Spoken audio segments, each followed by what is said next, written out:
So his own answers to the questions posed to him today will not be taken as true unless and until we have finished cross-examining him on second leg. So we are very hopeful that in the end our victory is assured. We shall prevail and we shall be able to show through this trial they are having, or they started having today, that Nnamdi Kanu did not commit any offense known to law. Thank you. All right. Thank you very much. Thank you, sir. Wait. He's committed no crime, right? Known to law. That is very right. Now, to the supposed DSS, who I believe are also watching my video right now. So somehow, a mofo can decide to flag me as a threat because I've got microphone, I've got camera, and I've got tablet, I've got iPad, then I have a laptop. And I have a platform called Mayegun's Diary Political. Nnamdi Kanu has Radio Biafra. Then he's so like powerful when it comes to the social media too. A place that with the billions of naira that Nigeria is spending on vuvuzelas to tell lies to Nigerians, majority of them still have to go and listen to Nnamdi Kanu, what he has to say, which her name admirers, like I said earlier, from across the Niger and beyond. Now you will see a lot of people standing up and speaking up for him because they can't believe that the supposed DSS of Nigeria reported microphone, camera, and what have you, laptop, iPad, as sophisticated broadcasting equipment. That was what Bukwari said. Bukwari said Nnamdi Kanu came to Nigeria. He did not use Nigeria passports. He has 2 passports, as if to say Bukwari's children don't have 2 passports, British and Nigerian passports. But he said Nnamdi Kanu had 2 passports. That he entered Nigeria, yeah, not with the Nigerian passports, which is in itself a lie told by a demented presidiot of that contraption, the lifeless Bukwari. You can't use your British passport to travel to Nigeria without a visa, right? But he was convinced. He said, yeah, that's what happened. Then Nnamdi Kanu brought in microphone, mixer, laptop, camera, yeah? And when they entered his room in his hotel, it was like a studio. So that was the sophisticated equipment that they brought to come and break up Nigeria, inside Nigeria. Please, you say, they tell them, they get 3G, I've been a 4G. When you look at their network in most places, right? You probably will be getting GPRS, not even like 1G anywhere. And then Nnamdi Kanu will leave his London flat, right? Relocating to that Nigeria simply because, anyway, that was their own theory. But there's something some people are already pushing, because part of the reason why they couldn't try Nnamdi Kanu, right, for treason, Shemeka tell you, a while back when they first built a case against him, which was no case. So they charged Nnamdi Kanu, right, for treason, treasonable felony, which is a capital offense. If he's found guilty, he would have to be killed. So treason against 2, they said the treason, right, to break up Nigeria from his flat in London. So the ECOWAS court, the Nigerian court, right, then ruled that if the whatever Nnamdi Kanu did, or any crime you said he committed, was committed in London, then I think you either bring London to Nigeria to be part of the case, or you would have to take him back to London to try him there. So they dropped the idea of treasonable felony. They now said, okay, that is encouraging young people to disobey the constituted authority and was encouraging them to promote the breakup of Nigeria from his London flat. So that too didn't fly. So, and I think what they are trying to frame up in this witness stuff right now is not just about the sophisticated equipment anymore.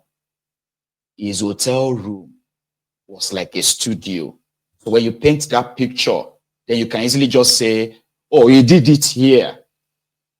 So let's remove London, the same way they removed the DNA test for Bokwari, when one of the charges against Nnamdi Kanu was he called Bokwari a clone, Jubilee al-Sudani. And that has caused Bokwari emotional distress,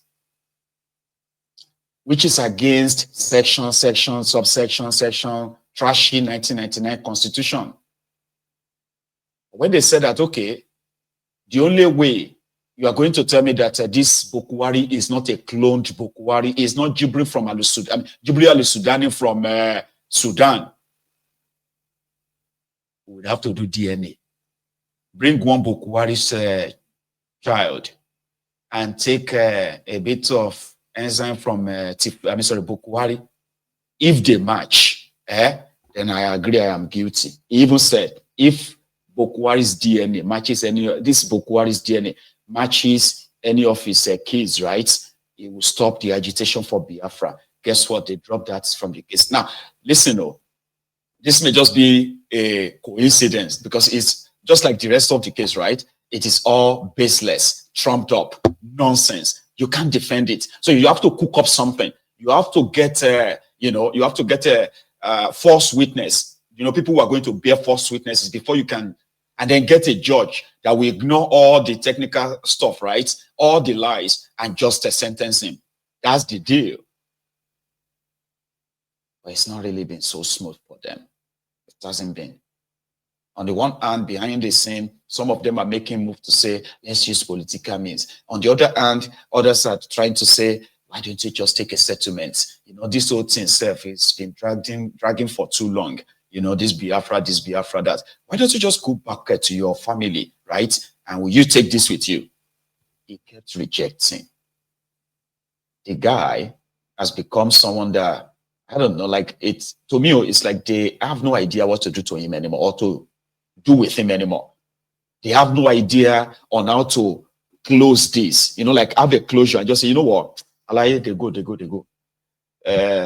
What happened is that just go and do your own thing. The whole country don't Africa already anyway, because there's so much to deal with right now, but they just don't know how. They don't. One of the attendees in the, one of those people who went to give solidarity today had this to say. We have not woken up to understand that you cannot just arrest people because they have equipment on them. When the interview was going on, the leader of IPOB was mentioning in that particular interview that he was just broadcasting, telling the world about what the British government is doing. And there's nothing wrong with him telling the world that we deserve our rights and we deserve what is in London over here. To be treated fairly, to have what they have, whatever they enjoy, we need to enjoy it in this country. We don't have to be fighting each other. I think that's what he was trying to communicate. All right. Thank you very much. I appreciate it. My name is Dr. Sylvester Anya, President of American Veterans of Ipoh Descent. All right. Thank you. All the way from the United States. Emeka, did I get the name right? By the way, hang on. Somebody was like, was it not from Kenya? Sorry, Mike Smith. No, it's all right. You've mixed it up, right? It all started 10 years ago. And I think it was around October 2015 when Nnamdi Kanu was first kidnapped at that Tulip hotel in Lagos. in the middle of the night. The same way they kidnapped Omoyele Sowore from an hotel, if you remember, right? DSS. That's what that was way back. Mazi Nnamdi Kanu was the first person to be kidnapped by Boko Haram's government few months after taking over Nigeria. Then, 3 years later, sometimes in 2018, the court now said he should be released on bail. It was on bail when the Nigerian army, on the order of Buratai the Butcher, ordered the soldiers to take over Afaraoku in Abia State, where Nnamdi Kanu is from. They attacked his family house, shot and killed at least 28 young people.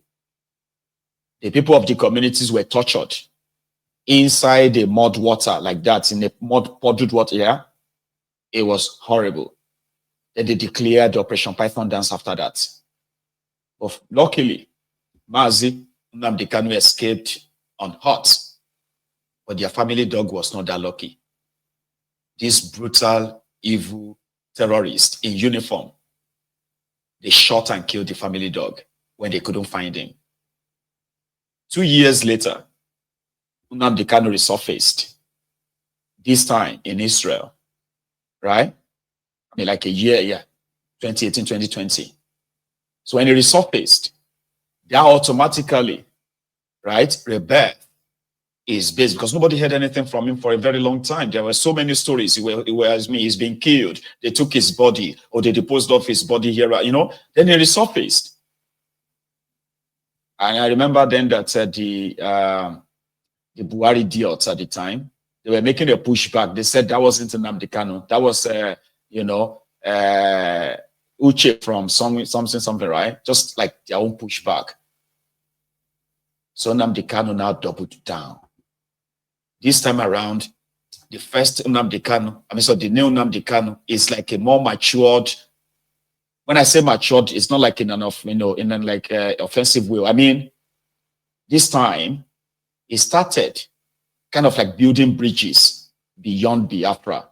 He was willing to speak to other dissidents, right? Those who have a stone to grind with Nigeria. He was able to kind of like become like a statesman, somebody who is like, okay, this is my belief. But without the liberation mind of this other group of people, mine is likely going to drag on for so long. He met with Omoyele Sowore, met with some of these Middle Beltons and their leaders, met with some of these Northerners too. Something that ordinarily people would never imagine will happen. So he became a different and more kind of like, deeper person, so to say. So firing them this time, it wasn't just talking about Biafra alone. He started educating other people from other places whose stories have been sort of like, diluted in a way. I think that earned him more enemy as well, that this time they had to trace him down to Kenya. They even gave a contract to the Interpol, right? The Interpol couldn't do anything because Nnamdi Kanu still goes to Africa. But it was Kenya that took the bait, not Interpol. They were never involved in the kidnapping and then the renditioning of Nnamdi Kanu. They came to court and said it. They said, no, we're not involved. We had no clue because they were not. From his own personal, detailed, shared story of what happened, it was in Kenya, right? On an invitation of a friend, not a new friend, not a new person, a friend, right? And when he got to Kenya, then he had other people who were also coming into that same Kenya, that same time, like a few days after. The fact that he was able to, actually checked himself into an hotel, into an hospital for a quick checkup in a Kenya hospital means that it wasn't in that country for anything illegal. It was there, like, legally. That he even drove a car to the Jomo Kenyatta airport to pick up his arriving friend from another country, just for this chat, right? That was where the Kenyan secret police swerved on him. There was no resistance, there was no fight. It was just like, okay, they introduced themselves. He introduced himself. They told him that he had to come with them. He left with them, right? And from there, they said they received a report from Nigeria that if they see Nnamdi Kanu in their country, he is there to meet the Al-Shabaab. That the Al-Shabaab terrorists of Kenya, they are working with Nnamdi Kanu. This was the supposed intel sent by Malamu from Nigeria to Kenya. I mean, the excuse given by the Kenya to Nnamdi Kanu himself. They tortured him. In fact, he said they chained him to a spot on the ground, cuffed him, tortured him for a whole week. And it became obvious that they were given wrong intel. This person is not a terrorist. In fact, he's not here secretly. So he's not here to hurt us or what have you, like we were told. But unfortunately, the deal was if they found him, they should hold him. But Nnamdi Kanu said he told them, he said, but now that you know that I've got nothing to do with anything they told you, could you please let me go? I said, we are so sorry, man. We are so sorry. We can't do that. Because as we speak, there is a private jet coming from Nigeria to take you. And that's exactly what happened. They drugged him from Kenya, cuffed him straight to Nigeria. Put a black clothing like that, like a hood, to cover his head. And they took him straight to Bintown Yako in Abuja to receive a detention, sort of like a detention order to keep him for 21 days. That was the beginning of the second one. And that one is in itself, it's almost 4 years now. Guess what? After they kidnapped him from Kenya, and he appeared in front of Bintown Yako, Bintown Yako sentenced him straight up, found him guilty of what was never debated. He appealed. At the appeal, the appellate court said Nnamdi Kanu had no case to answer. Nothing. No court should try him because his rendition was illegal, and therefore every other legal step that you might want to take will remain illegal. It should be returned back to Kenya. All his properties returned to him, and possibly with an apology. Guess what? During that period as well, Nnamdi Kanu actually won a case that is over 2 billion naira awarded against Nigeria by their own courts. Malamu pleaded that they shouldn't let Nnamdi Kanu go just now, right? That they should wait for the Supreme Court to interpret if Nnamdi Kanu is not a flight risk, if Nnamdi Kanu this and that. That's how they kept him again.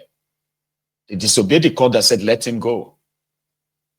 The Supreme Court of Injustice agreed with the appellate court that Nnamdi Kanu has been treated unjustly. His bail that was revoked was wrong, right? The attempt on his life was wrong. But that Nigeria want to try him for whatever they are accusing him of is not wrong. That they illegally renditioned him from Kenya is not wrong. But they should allow him to go free and defend himself. Like he should be released and defend himself. All of this in the last 3 years, right? While terrorists who have been pardoned continues to slaughter Nigerians with reckless abandon. You know what happened in Borno State today? I'll show you. 26 people traveling from, what's a place called Ran? Ran is a very popular place for the IDPs. It was in Ran, the Nigerian Air Force bombed the IDP, people who were running away from the Boko Haram terrorism, camped somewhere. Babashir Lawal, remember him? Yeah, Babashir Lawal. He was the secretary to the government of the Federation of Nigeria then. The guy used 242 million naira to clear grass where the refugees were staying. There was no tent, there was no real house, there's no real food. He said they cleared grass with a 242 million naira to avoid snakes biting these residents. That's what he said, right? Ran. So in order to cover up when the National Assembly began investigation of that under Bukola Saraki, You know what happened? Suddenly, the Nigerian Air Force received an intel that Boko Haram were gathering in Ran, and therefore they should go and bomb them. Guess who were the Boko Haram gathering? The IDP camp that millions and billions of naira have been expended by the thieves who promised to return them back to their homes. They were in the Boko Haram intel. They didn't bomb them just once as a mistake. They bombed them 3 times. Like, drop one, go back, drop another one, go back, drop another one. Health workers, NGOs, the IDP